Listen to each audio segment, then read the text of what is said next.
is that, cuz? That's an alien, bruv. Believe it. And I landed in the wrong place, though. You get me? The wrong place.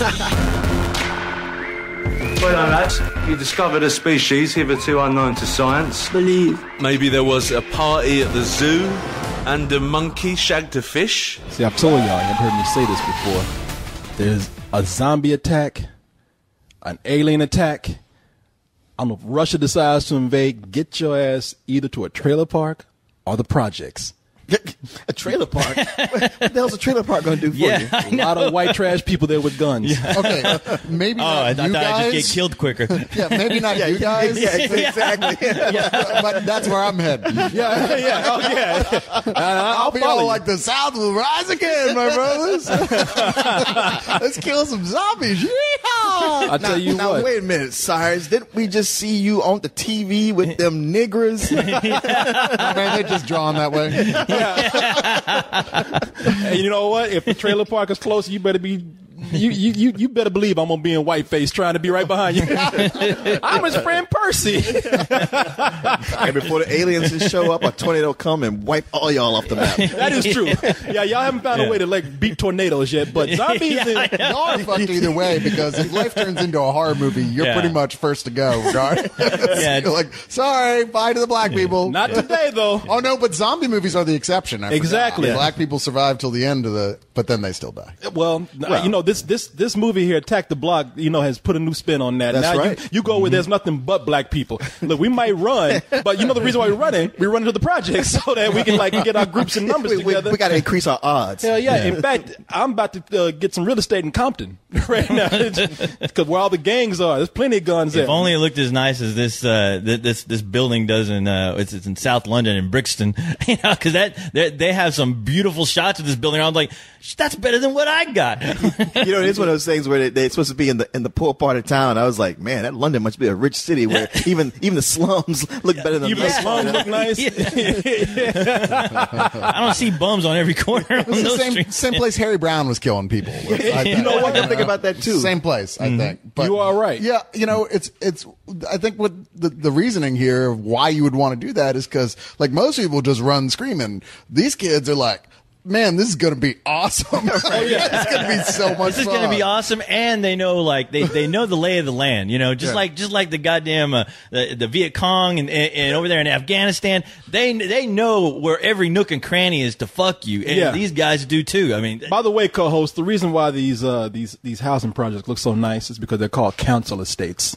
Council estates? Yes. I mean, imagine if we took all of our projects here and called them council estates. How much more that would add to people's dignity, and how much more nicer these places would be. Well, shit, I'd move into any place with estate at the end of the title, because that means fancy. That's quality. Are you shitting me? No, I'm sure it's really called council estates, but most rundown projects have a nice name.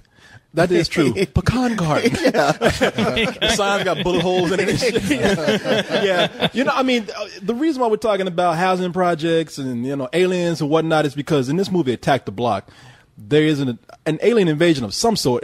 But it's not like your typical alien invasion where it's a premeditated, timed, organized military type attack. Yeah, it's more of a sort of random seeding of this race. That's just how they reproduce. They, you get the feeling mindlessly through space until they hit the right planet, and then it's fucking time. Exactly. Yeah, and when we say fuck, not only is the species fucking with each other, but they're fucking with us. You know, we're kind of fucked if they get here and they carry out their plan. I mean, yeah, you're right. It seems like they just kind of populate a planet. I got the feeling that they just kind of float through space. When they landed, they immediately start having sex and start just wiping out whatever species start is reproducing. there. And yeah. Well, they didn't appear to have any means to get back off of planets. I guess that's true. It wasn't a one-way trip. Presumably, they're just kind of a space virus. You know, they come in, end up wiping out the indigenous population, and at some point, probably, I guess that planet blows up. I don't know. Who knows? And there they go out through space, and they leave again. We'll wait for those answers in the sequel. All right? Yeah. Maybe they evolve at some point to a more intelligent creature, because these things are basically like just animals. I mean, they don't have any sight. They exist purely through sense of smell, and they exist completely. Well, I can't do the spoiler what it is, but they're smelling something, and they are after that thing. Well, they're like Ridley Scott's Aliens, but with fur, the blackest fur you can ever imagine. Yeah, like I mean, Wesley Snipes fur. Yeah, inhumanly black, crazy fur. Yeah, Great, yeah. No, in what we have, I love the story behind this film. I mean, this is. I think the premise is great here. It's funny you should say it's like Vietnam because what it opens up with this woman on her way home, 30-something looking young white woman, and she gets pulled over by these strangers and who are riding bicycles and concealed in scarves, masks, you can't see their face, and they start to mug her. The moment they start to mug her, something falls from the sky because there's been fireworks going on all night, but something falls down instead of going up and takes out a car, and they decide to go see what it is. Turns out it's this savage creature that attacks them, and anybody else would run, but these are thugs that would deal with. And they're talking about It's England, so they are scallywags. Yeah, they're talking about South London, where you got these thugs, and they're also teenagers, so they don't even know to run. Well, they've lived a life of playing video games, so to them, oh, this is something cool. Let's go fuck with it. Well, that's what they say. You say, you know what? That thing tried to attack me. I'm gonna kill it, and they follow it, and they kill it. But the mistake is that whatever they killed, it was for a purpose, for whatever's about to come next. He didn't come alone.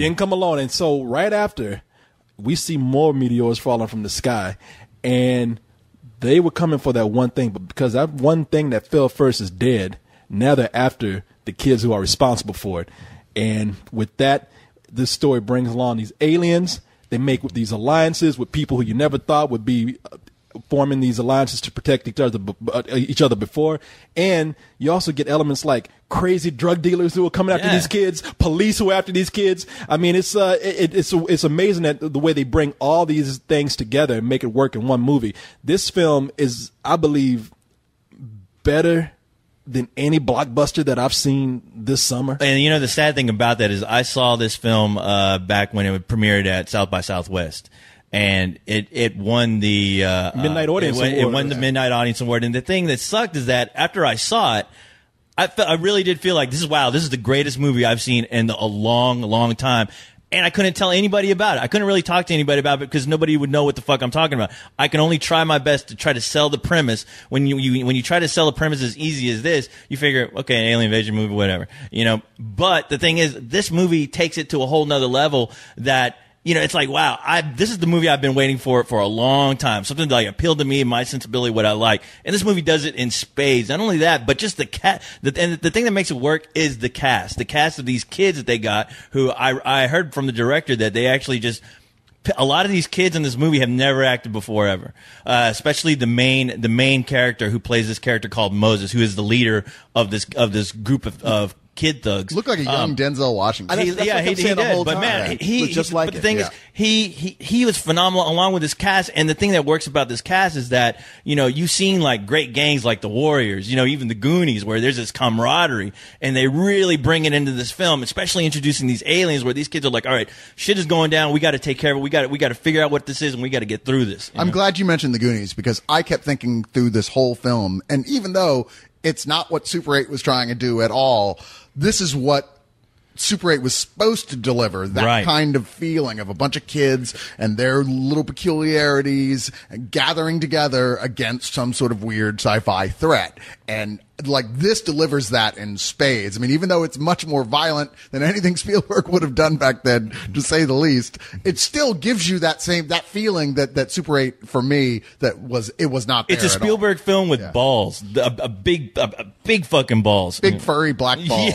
Yeah. I'll also echo that of all we've had a glut of invasions from space movies this year, and this is clearly the best one. And it also it does a better job of that main lesson you get of like not just a common enemy bringing everybody together, but also the difficulty for an occupying force to try to take over a place from an indigenous population when they start to fight back. Because it becomes guerrilla war at that point. It's like, hey, you might be here and have superior force, but you don't know this territory like we do. Yeah, it's clever enough to throw in references every once in a while in a very subtle way too, without ever banging you over the head with it, which, not surprising to find out Edgar Wright executive produced this thing, who of course made Shaun of the Dead and Hot Fuzz, who's really good at doing just that already.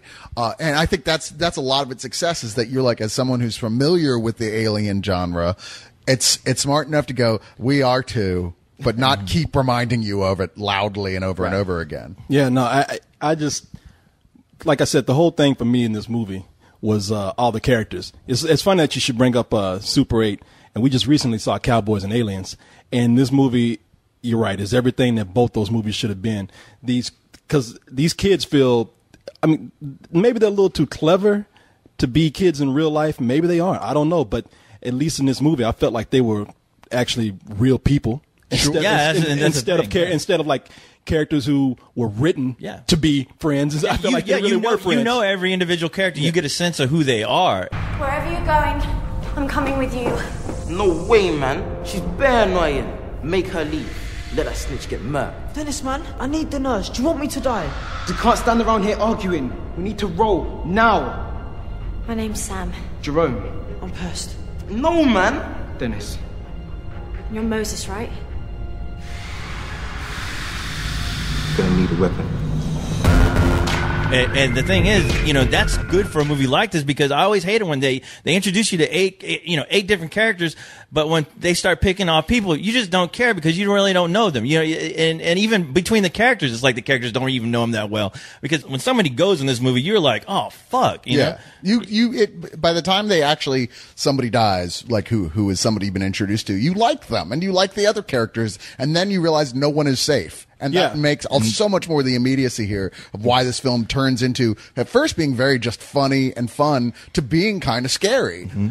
And you know what is, I like the way, I mean, you can see how these relationships are going to work out as the movie plays along. But they have this girl, Jodie Whittaker, who plays the woman that's getting mugged, Sam. And to see her make friends with these kids who earlier tried to mug her and terrified her, probably sent her into a little bit of shock, and her having to go back later and depend on these kids to save her life. It's funny to see how all these things are revealed. Like, okay, yeah, she's actually a cooler person than we thought. These kids, we understand where they're coming from and why they're like they are. I mean, it plays out in a way that's not. It's very typical of what we expect, but still, it's fun to see them having to band together and fight these aliens, which is what I want to see in something like Cowboys and Aliens. Yeah, she's cool. She's cool because she does represent us. Like, we see these kids mug her, so we already have an idea of these kids, and we, from the get go, you just don't like them. And when you go follow her, and she witnesses the same thing these kids do, then you feel like now they have this thing in common. They have a certain bond. They know that there's this threat going on. But I like the movie doesn't shy away from the fact that, hey, I know we're fighting this thing together, but don't think I forgot about you fucking me up on the street over there, all right? You fucked me up bad, and I'm a chick, all right? And that ain't cool. One of the neat things about it is the way it defines, in a very real way, how life is for kids who really live in these projects. There's a neat moment where Moses, the main kid, apologized to her by saying, "If I had known that you were from the block, I never would have mugged you." And she's like baffled. She's like, "What the fuck difference does that make?" Did anybody else call him out and saying like, "What?" No, because the other kids, they're going like, "Yeah, that's how it is. You don't do that." They have a sense of honor and a code. Yeah. As far as that's concerned, they form their little tribe, and that's that. And that kind of defines how these kids look at life there. Yeah, it makes them breathing human characters. I mean, you don't just see them as the typical street thug that, all right, they're just going to be the badass throughout. They're going to be fucking hard and puffing their stomach throughout the whole movie, which I hate sometimes because I'm like, all right, dude, show me some more about your characters where I give a shit about you. Actually, you know what? That's a device that's used all the time for reprehensible characters in movies that makes the audience sympathize with them if they have a code. The reason people love the mafia movies, I mean, they're the biggest scumbags in the world, but people love them because they have a code. Yeah. You do this, you get killed. Hey, man, they had the code. You knew what the rules were. Fucking Warriors had a code. Say what you will about them, at least they had an ethic. Yes. Yeah, I mean, we joke about it, but that's true. Like, that's the thing people love about Westerns. There's that code. So you can take any character and make them the worst person in the world, but if they have a code, they stick to, the audience goes like, well, I still like that guy. Well, it's funny because this movie also has a subtlety to it too, and the relationships that these people have. It's because you could see this woman Sam, kind of becoming like if the movie had continued, you could see her becoming like a surrogate mother for all these kids, because these kids are like, after a while, they're really she's putting them to shame, and these kids are like, well, shit, we didn't have anybody really tell us all this stuff, if you had if I had a mom like you to tell me not to mug somebody, then I probably wouldn't have been mugging your ass on the street. Was that wrong? I didn't know. Well, the thing is, they're not being raised by like anyone. It looks like, at least some of them, they're like, there's no parentage there. They're almost feral. And so, they don't have anybody to tell them, no, don't do that. Yeah, they either don't have a father, there's a single mother at home, the person who's raising them is old, or they just, well, it's true. I ain't want to rob you, but my mom's is old. So. Or there just ain't nobody at the house. It's like nobody's no parental there. figures. Yeah. Plus they're like working for a local like sort of drug lord type of guy who admittedly mainly sells weed, but he's like the hard ass thug hanging out in the weed room, and outside he's got Nick Frost as sort of his, I don't know, arbitrator, his door guy for the weed apartment. His buffoon, and these kids pretty just much. hang out over there. I love that he's so stoned that like at one point he's listening to these kids give one of his other customers tons of shit, and he goes, man, aren't they good kids? Just to warn the audience, like the thing that when I heard about it at South by Southwest, I heard Nick Frost was going to be in it, so I was honestly expecting a movie with a lot for him to be in a majority of the movie. Yeah, that's right. He's and it's not at all. But I think that was the other shocking thing, is that wow, this movie didn't need Nick Frost or Simon Pegg to stand on its own. Even though it's executive produced by Edgar Wright. I mean, it's like wow, these guys the Edgar Wright, he knows how to. Anytime that guy attached to anything now, I feel like he knows how to make a film like this work, because he loves this genre, and I'm curious how much input he had into this, besides just giving them money. Written and directed by Joe Cornish, who doesn't really, he was a part of a comedy troupe before, but his big thing right now, claim to fame, is something that hasn't actually come out yet, which is The Adventures of Tintin, which he co-wrote with Edgar Wright and Stephen Moffat. So, and everyone apparently that script is supposed to be. They were all attached to it. Yeah, apparently the script is supposed to be astonishing. Well, now you know what? Now I'm a little interested in Tintin, because the directing of this film, which is great, along with the soundtrack. You talk about a great soundtrack to where you want to buy the soundtrack. Basement Jacks, which Basement Jacks was like, wow. When I saw them at the end of the credits, because I stayed. It's one of those movies where you stay at the end of the movie because you want to know who are the artists who worked on this film. And Basement Jacks, I was like, wow, those guys where they came back from the dead or something. Yeah, they did. And you know what? It's cool because they did this whole. I was surprised learning it was them too, because they've kind of moved on from what we remember them at club. They were more club stuff. Yeah, they were club doing. Yeah, they were doing club stuff. Even ravey. The biggest hit that people know is probably "Where's Your Head At." Yeah, right. And with this one, this is more of a dubstep sort of soundtrack. And I'm glad that people are experimenting with soundtracks like that. Like I myself, I'm getting tired of scores. For everything, because scores are, orchestra scores, because they begin to sound the same. It depends on the movie, and it depends on how much effort. Well, a lot of these composers don't put any effort at all anymore, and especially into films like this, like even in this genre. But they make it work because it works with the film. It works with the location of where these kids are. After seeing what taking an electronic score did for Tron, what it did for Hannah, the way it just kind of amped up the feeling of like velocity, even when nothing was happening. I think that there's something to be said for taking electronica bands like this, like the really talented guys. Yeah, you can't and letting them, because this whole movie is overlaid with sound. Like nothing, there's never quiet. There's always a heartbeat going on through the music, if not just the action. Yeah. And that goes a long way. If you were trying to take the soundtrack out of this, it wouldn't be even close to as No, good. you can't do that for everything. The way they put an electronic soundtrack, and especially with dubstep, because dubstep is pretty much it's perfect. Dubstep is two robots fucking. That's pretty much what the music sounds like. And yeah, exactly. I haven't had that kind of sex. And it's very chaotic. And you haven't had sex. Hey, quiet you. But if you ever get a girl robot to your room, you want to put some dubstep on. Yeah, I'll do that. Exactly. Well, thank God, because I bought the soundtrack. As soon as it came out, I bought it. I bought that shit. But there's only a few soundtracks you can do this with. I remember this was reminding me of things like Fight Club. Yeah. And even something like the Dust Brothers, the Social Network and things like that, where there's certain moments of chaos, and this movie benefits from a soundtrack like that very much. And listen, I love that the aliens themselves were just very minimal designs. There's something scary about taking I mean, these aliens, they look like gorillas with blue teeth. Well, they're just, for once, we're seeing aliens that aren't the same old gooey insectoid things that we get over and over and over again. Instead, there's actually an original design. You know what? Yeah, they don't look like Cloverfield. You know? I can't agree with you more, because that was one of my things with Cowboys and Aliens, where everybody was like, man, the aliens look so good. I was like, they look like so many other aliens we've seen. I mean, it's just slightly different, but it seems like everyone, after the release of District 9 and even Cloverfield, like everyone has taken that design all of a sudden and made it like the new Alien, where this was completely refreshing, because you just never seen anything like this. The teeth, and the thing is, when you see the teeth are menacing, and just the way they're done. I heard that I keep hearing that these designs were done with rotoscope. At least the movement of it was done by rotoscope. I think that's. They don't look like they're rotoscope, but a good point is brought up. I mean, today aliens they just come with too many moving parts. You know, it's just too much shit on an alien today. It's just too busy, and it's insectoid. And everybody keeps adding more stuff. I mean, every time I see an alien got a arm coming out of his ass, out of his foot, and all this. I mean, it's just like he's got an arm coming out of his arm. I can't tell what's happening. Yeah, arm coming out of an arm. I'm looking like, damn, man. I get, just keep it. Let's go back to the simplicity. And these aliens are nothing but.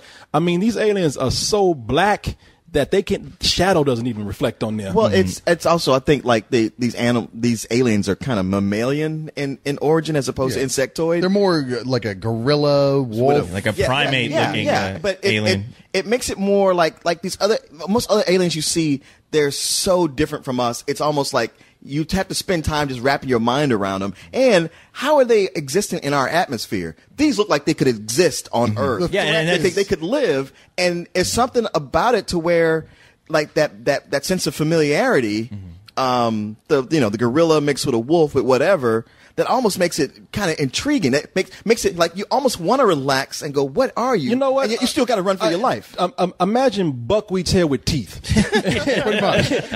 Now that's scary. And that's really what you would get. Multiple levels of teeth. But that's why I give props to the director, because, I mean, the shots where you see the aliens, and especially when they're charging at the characters, incredibly menacing. Scary. I mean, it's like, holy fuck, you better get the fuck out of that hallway, kid. Yeah. Well, they're so packed too, with as black as they are, that it gives them an otherworldly look. Yeah, it's like they absorb all light. You can't see any details about them at all. It really is like the teeth. Yeah, it really is like if you took Bert and Ernie's hair and it attacked you. That's what this would look like. And when they blend in with the background.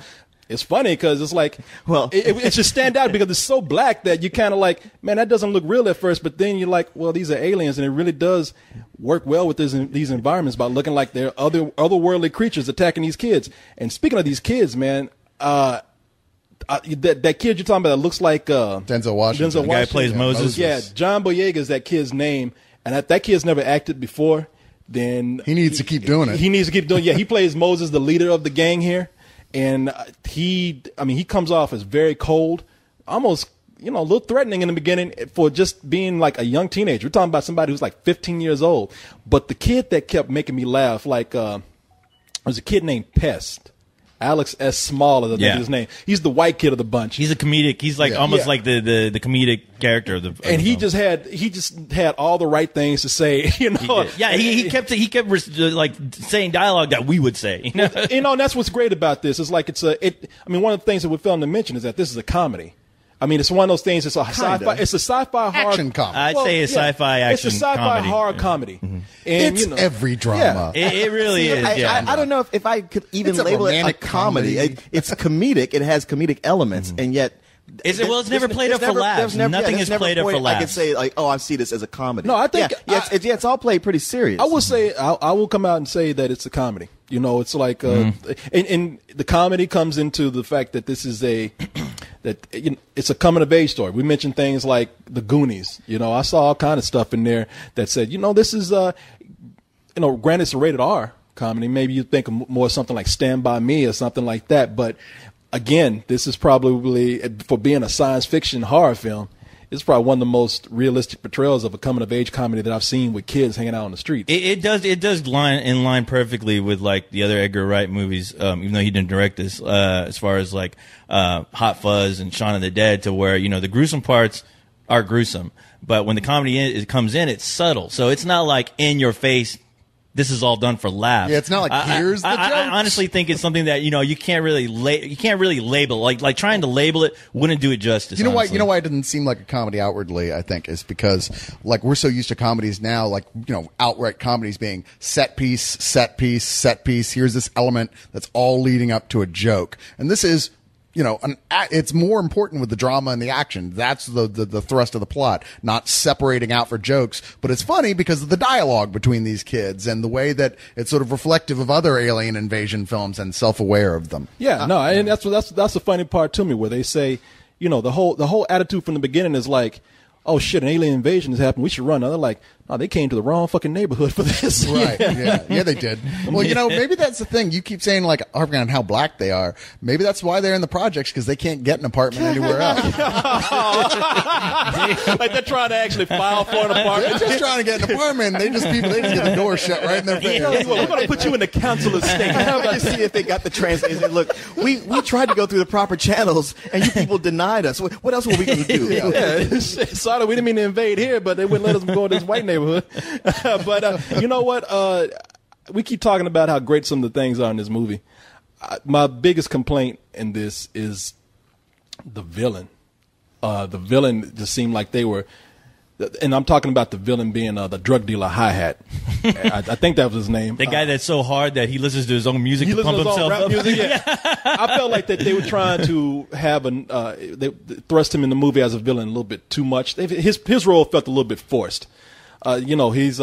He's another element chasing the kids, and while it does add to the chaos of what's going on and make it a little bit more fun, I thought like his motivation for hunting them down was just kind of it happened too quick. Well, see, I mean, it's also that, like, have you looked outside at all to see what's going on? Yeah, it's like he's always into. That's the funny thing about his character too. Is like he's always in the doubt, only because he's that character that always annoys me, where he's so hard that it doesn't even process in his head what is actually going on. It's like, hey, there are fucking aliens jumping from the ceiling, and you're still trying to be Mr. Billy Badass. Like, hey, hey, be scared of me. Well, he's a guy who for so long has been the alpha for that entire building that's the only way that he knows to identify himself. Like, that's his only marker for his existence. And when things are threatening that, and these kids are more badasses than he is, he doesn't know what the fuck to do. Man. But actually, you know what the thing is?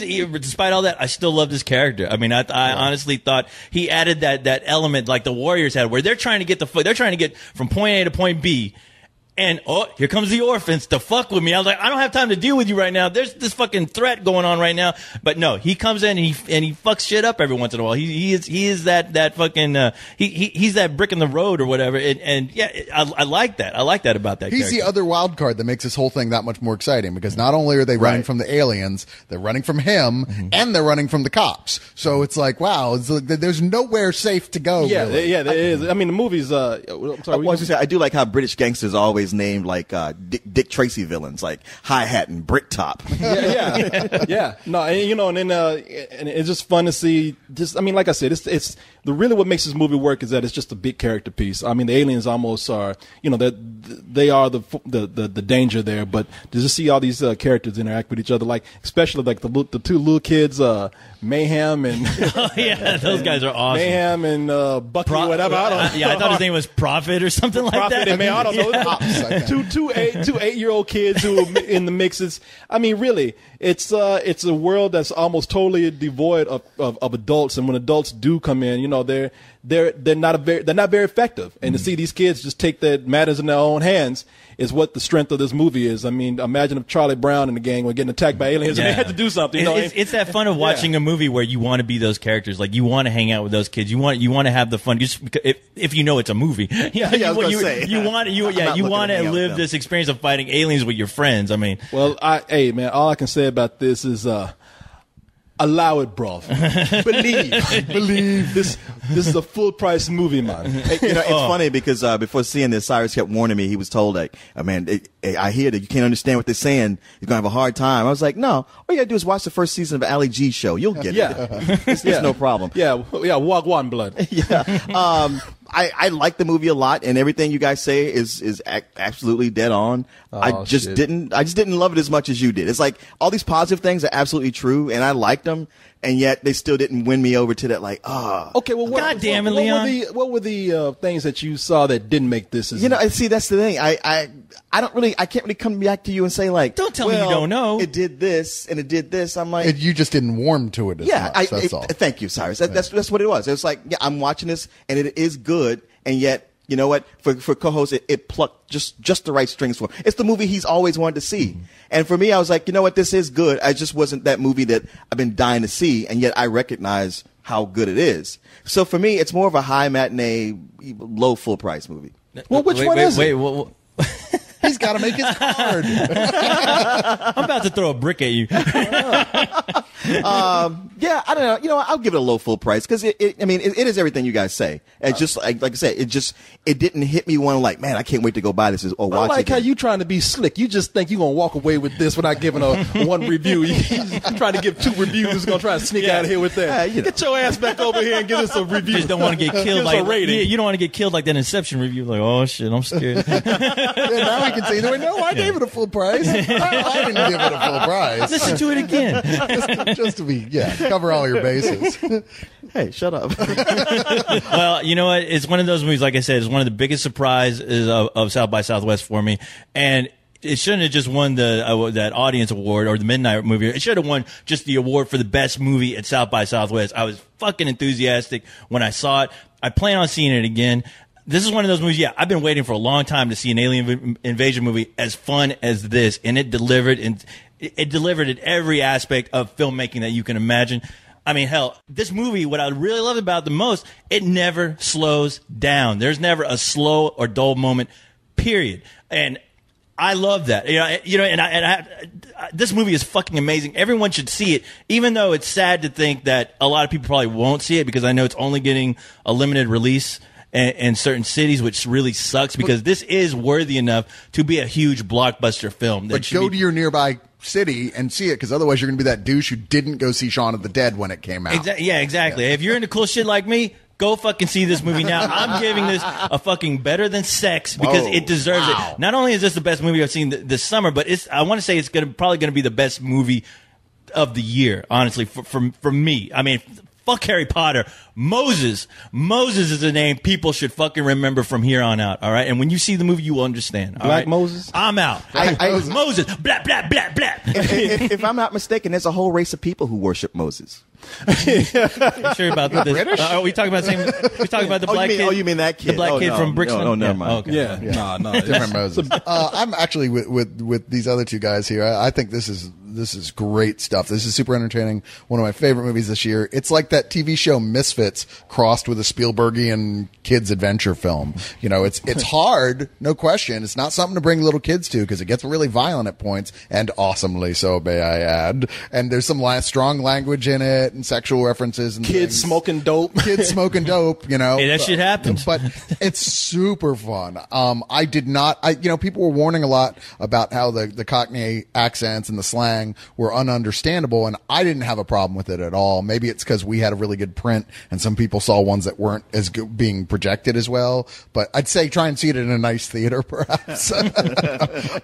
No, this is really fun. In fact, I can hardly wait to see it again. And I want a stuffed block monster. Those things are awesome. I want one because I was, they're scary, but at the same time, I wanted to hug one. God damn it, Cyrus, you and so your toys. Squishy looking. I give this a high full price and an enthusiastically high full price. You know what I'm going to do for you? What's that? I'm going to start saving up when I cut my hair. I'm going to save that. When I shave my pubes, I'm going to save that for you. Yeah, but that would be all curly. Hey, but you know what? Just comb it out. Yeah, it's not black enough. And Coy, I got a pair of glow-in-the-dark vampire teeth. I'll give you that Paint it shit. blue, we'll put it in there, Make a little doll for Cyrus to play with at night. Yeah. Much like those monsters, I'll be able to smell that coming. put a process on that hair. Yeah, put a perm on my pubes and get it to you. It'll be more horrifying than anything these kids fought in that movie. Take it to a rave with those glowing teeth. We have to call the police. You'd be better off calling the Ghostbusters, love.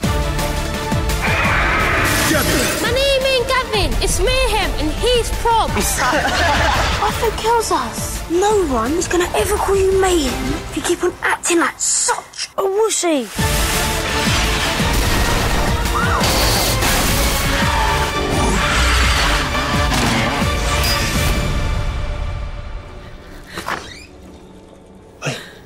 Is it safe? Good luck.